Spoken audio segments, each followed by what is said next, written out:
Well, let's welcome in ESPN NBA analyst and co-host of PTI, Michael Wilbon, to talk more about this. Michael, how would you characterize Vince Carter's career and his impact on the NBA? Well, the NBA is more, of course, Ryan, dependent on stars than any league. And Vince was a star. Even though he never got to the NBA Finals, that's not unprecedented. We've got other stars like Steve Nash, who never got to a Finals. And it was just so incredible that Vince Carter seemed to be in the wrong place at the wrong time, some of it no fault of his own. I mean, Toronto was fledgling. They didn't know what they were doing, when he was there, and people would still pay to see him. You pay to see that star that NBA cities are always going to want. And yet, it was elusive, and some of that time, I know that he got some of the blame for that. I think in several cases, too much. Sometimes when I was covering the NBA, I think I was blaming him too often as well when we look back at how he treated his career, Ryan. Yeah, and you wonder how he'll be appreciated. And speaking of that, do you think he's a surefire Hall of Famer? Yeah, I do. I mean, when you look at first of all, longevity should count for a whole lot. I mean, too many people now, they start asking, is so-and-so a Hall of Famer after 2 or 3 years? No, not in my book. You're a Hall of Famer after hopefully double-digit years, or if you've had 8 or 9 of the most spectacular years ever, okay.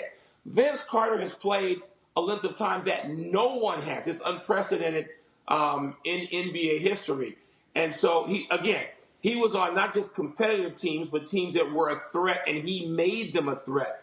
And so are we going to let him off a little bit because he didn't get to the finals, because he got to one conference finals?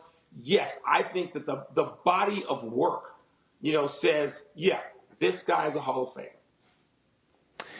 The NBA is in unfamiliar territory. How do you think it should recognize things like Carter's last season, or to a larger extent, who the MVP is, who the NBA champion is, given this unprecedented situation?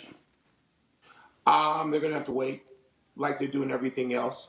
I mean, we don't know enough to figure this out yet. If let's just say even the NBA is able to put together a postseason that starts in August, late August, you could then decide how you're going to do that. I don't presume. I think we're way past the point of even entertaining regular season games.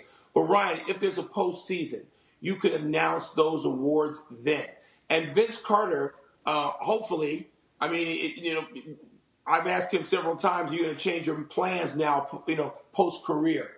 Are you thinking about going into coaching? And Vince has said on the air and off, no, you're trying to give my job away. I know what I want to do. I want to be in media.